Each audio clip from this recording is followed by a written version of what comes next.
concept map is a two-dimensional diagram made up of nodes that are linked together in meaningful ways. These nodes represent concepts which can range from abstract ideas to specific examples, and the links represent relationships, which might be cause and effect, or category and subcategory, or some other kind of relationship. In one sense, concept maps have existed for centuries.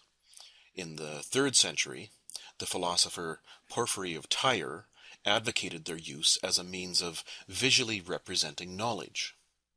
Carl Linnaeus used them in the 18th century as a basis for his taxonomy of plants and animals, and they came to be formally studied as a learning tool in the 1970s at Cornell University by Joseph Novak, who based his work on the learning theories of David Ausubel. Since then, software programs have come to facilitate the creation and sharing of concept maps, and some programs even allow several users to collaborate on the same concept map at the same time. Some specialists make distinctions among concept mapping and cognitive mapping, mind mapping, semantic networks, but for the general user, they all share one feature, namely the visual depiction of relationships among ideas or things.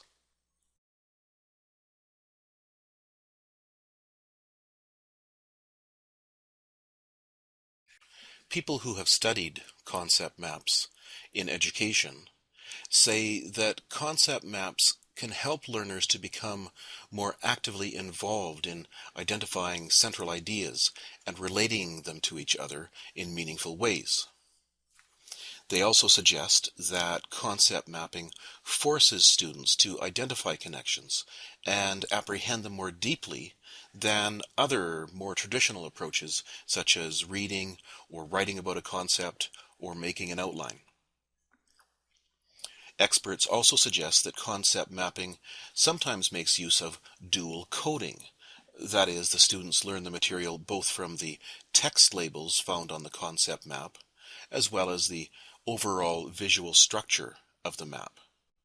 And proponents also say that concept maps can ease the cognitive load for some students, especially weaker students, by allowing them to focus on essential relationships rather than focusing on decoding a written text. So overall, the literature seems to affirm that concept mapping does have a positive impact on student learning outcomes.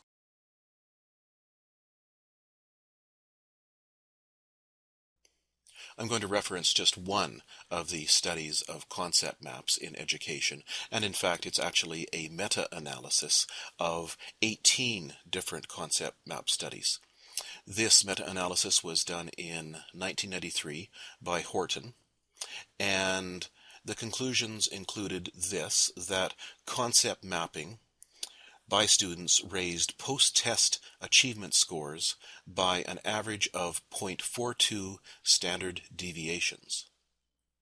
As well, the meta-analysis found that in comparison with activities such as reading text passages, attending lectures, and participating in class discussions, concept mapping activities are more effective for attaining knowledge retention and transfer.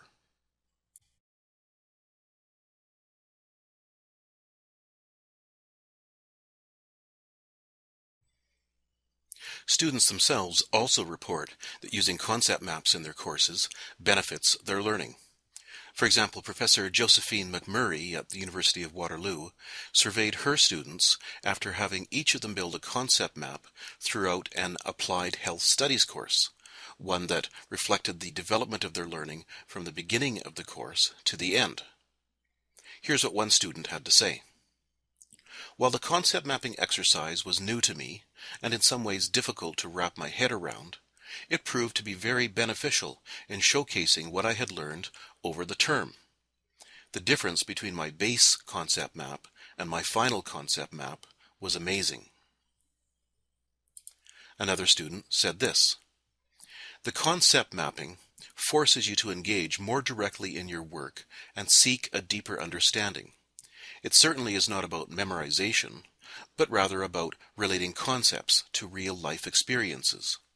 I found the concept mapping to be a very valuable exercise, one that really demonstrates one's knowledge and higher-level integration of course material.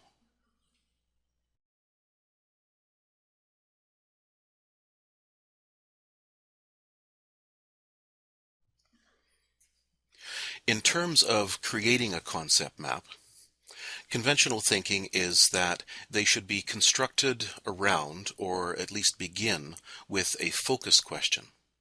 And the focus question is simply the question that the concept map responds to or answers. Second, concept maps also need to have nodes, and nodes visually are the circular or rectangular shapes within which the concept or the idea or the fact is indicated. Those nodes then need to be linked together by linking lines or connectors. And those linking lines or connectors themselves can have labels on them that indicate the kind of relationship between nodes. And then the nodes, when they are linked together by a linking line or a connector, they form what is called a proposition. Third, concept maps are supposed to contain hierarchical levels. In other words, different levels that represent perhaps category and subcategory or cause and effect. However, in my own experience, depending on the concept which is being mapped, having clear hierarchies might not always be possible. And I think that is simply because there are some disciplines or some bodies of knowledge, some systems, which are inherently non-hierarchical. And I'll give you an example of that a bit later on. Fourth, the lowest level of the concept map should probably terminate with some actual examples, something that will make concrete the abstract concepts that appear in the rest of the map.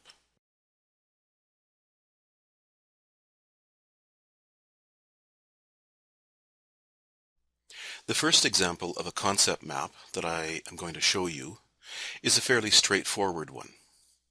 We have at the top the focus question, namely, how do the parts of speech in the English language relate to one another? Then, below that, we have the first level in the hierarchy, specifically the various parts of speech, nouns, verbs, adjectives, adverbs, prepositions, conjunctions. And then below that, we have subcategories of, for example, under nouns, we have pronouns, proper nouns, and common nouns. And under, let's say, adverbs, we have adverbs of quality, adverbs of time, conjunctive adverbs. These are linked by the connecting lines, and the connecting lines are also labeled. So with the adverbs, the connector line label says can be. So adverbs can be, adverbs of quality, adverbs of time, and so on. Some of these branches even have a further sub level in the hierarchy.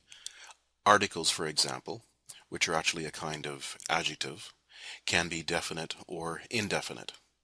And then at the lowest level, we have examples of each sub-concept. So under articles, we have the definite article, the, and we have the indefinite articles, the word an and the word a. So in short, this concept map has all of the components of the traditional concept map.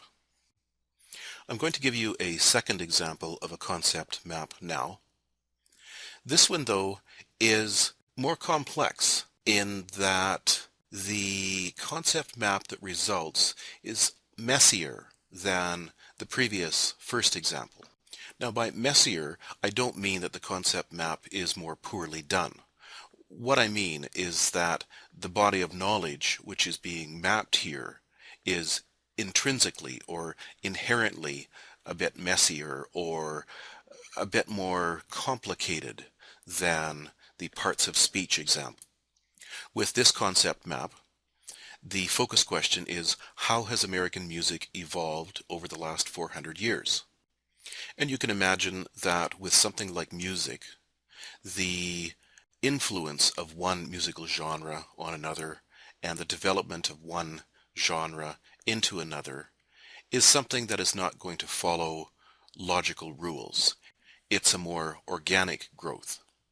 So whereas the parts of speech concept map was quite hierarchical and quite tidily organized, this example has more cross connections. This is what I mean.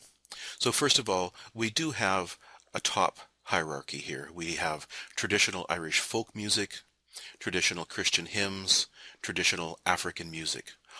All of those forms of music, of course, were brought to North America by the immigrants who came to North America, whether they were willing immigrants or unwilling immigrants, as with the African slaves. We then have, for instance, traditional Irish folk music developing into, or at least inspiring, two subgenres, one of which is country music and the other of which is bluegrass. Then, as those two subgenres evolve through the 20th century, they mutually influence one another, and that is indicated by the cross connection. We also have instances of two nodes at one level of the concept map contributing to a single node at a lower or sub-level of the map. For example, country music inspired or helped to inspire rock and roll, but rockabilly, which developed from the blues, also helped to inspire rock and roll. Or, to give just one more example, traditional African music helped to inspire spirituals, which helped to inspire the blues, which helped to inspire soul music, which helped to inspire disco, along with Afro-Cuban music, which also helped to inspire disco. So in short, we have a concept map that does have a kind of hierarchy, but the lower levels of the concept map tend to get a little bit messier. And again, that's not because of a poorly done concept map, it's because of the nature of the system or body of knowledge which is being represented here. And that's actually one of the strengths of concept maps. With the parts of speech map that we looked at previously, you could probably convey that information just as effectively with an outline. But something like how has American music evolved over the last 400 years, you can't really convey that with a simple outline. The concept map is much more effective at conveying the complexity of the relationships. My final example of a concept map is even less like the traditional or hierarchical concept map. The focus question here is, what are the defining attributes of games? And I chose this focus question because I think it was the philosopher Wittgenstein who used games as an example of something which does not have a defining essence. It does not have a single defining essence, but rather games have something which he called a familial resemblance. And by familial resemblance he meant this, that I might look like my sister Penny, and I might also look like my sister Donna, but that doesn't mean that Penny and Donna look like each other. In other words, I share some features or attributes with one sister and other attributes or features with another sister.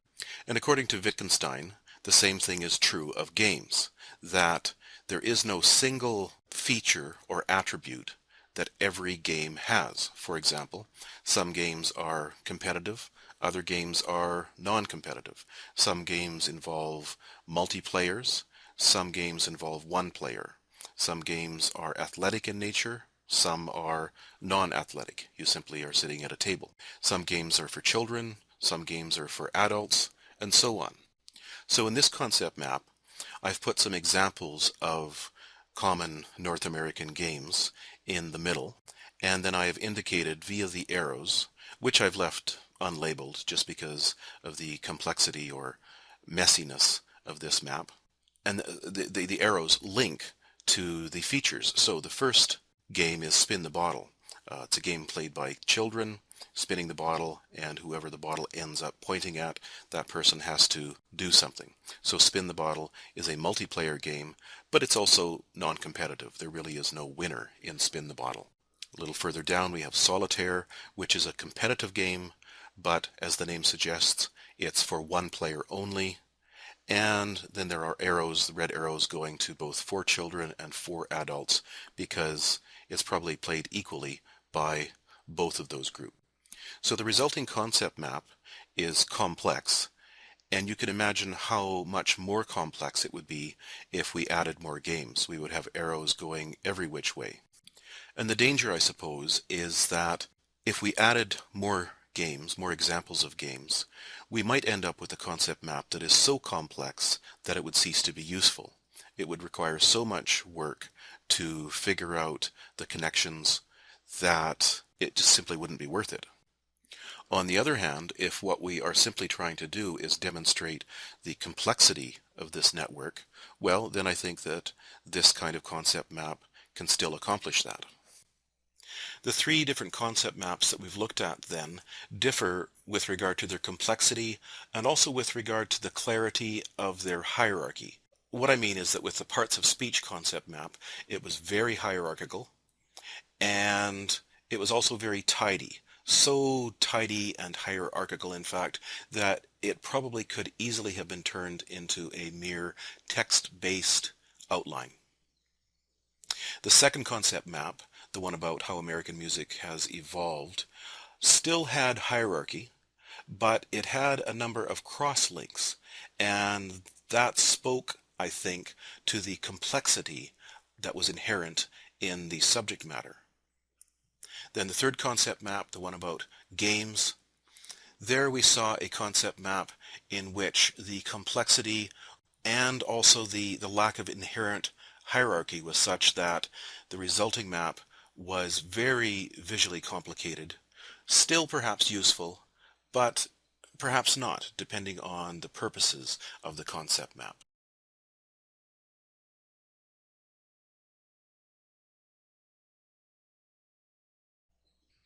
I now want to spend a few minutes talking about best practices for using concept maps when you're teaching. First of all, it's important that concept maps are used in an ongoing manner throughout the term. In other words, it would not be effective to have your students, let's say, a quarter of the way through the term, have to create a concept map, and then in the last week of the term have to create another concept map. Doing that will simply puzzle them because creating a concept map will be unfamiliar to them. It's more effective instead to have them work on a series of concept maps, or perhaps on the same concept map, developing it further and further as they go through the course. Second of all, concept maps are especially helpful for weaker students, and this might be because students can focus on the relationships among concepts or ideas rather than having to also simultaneously focus on decoding a written passage. Third, it's more effective if students are involved in the creation of concept maps. In other words, it's not very effective for you as the instructor to simply hand them a completed concept map or a series of completed concept maps. If you do that, likely they will not spend much time really looking at it and trying to derive the knowledge system that it represents. Instead, get your students to create the concept maps. Fourth, concept maps can be another effective tool for identifying what a student's current learning is, and maybe more important, what gaps are in that learning or what misunderstandings are in that learning. I think if you have your students create a concept map after you have finished a particular unit of learning with them, you'll very quickly see, and they also will very quickly see, that they perhaps thought they understood the material, but when they sit down and try to create a concept map about it, they will encounter some issues that will make it clear to them that they need to work on their knowledge a bit further. Fifth, concept maps can be used over time to chart a student's growing understanding of the discipline. So for example, as I was saying earlier on, you could have students begin to work on a concept map that represents their understanding of the course material at the beginning of the course, and every week they are expected to continue to add to that concept map, to refine it, to improve it and develop it throughout the course of the term, so that by the end of the term they will have a much more developed understanding of the material, and also they can then compare their understanding of the material with their final concept map to their initial understanding of the material with their original concept map. And that can be quite empowering for them to see that growth of knowledge. Sixth, concept maps can be used to crystallize learning that has taken place in another way. For example, after a lecture or a lab or after an assigned reading, you might have your students have to create a concept map that systematizes the learning, the knowledge that they were supposed to have acquired.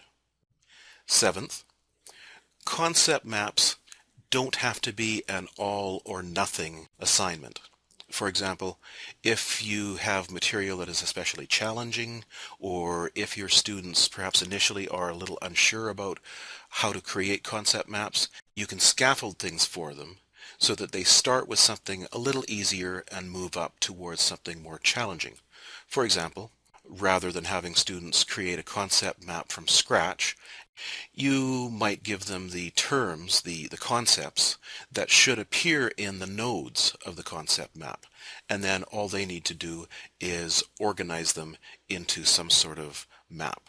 Or you could also give them a half-finished concept map, one that you have partially completed, and then the students are required to fill in the rest of the material.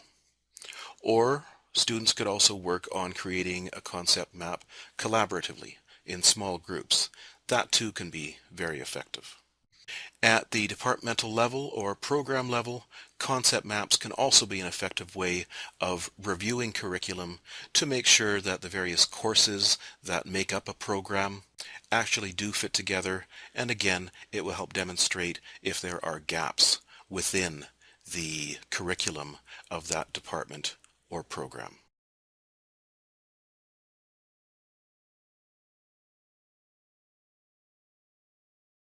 The last thing I'm going to talk about in this screencast is how to assess or grade concept maps.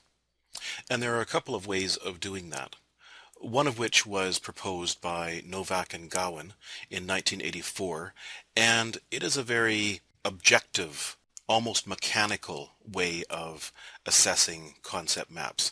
And essentially, different numbers of points are awarded for different aspects of the map. So for example, for every valid proposition, and you recall that a proposition is a node that is connected to another node by a connector, for every one of those valid propositions, the student receives 1 point. And for every level in the hierarchy, the student receives 5 points.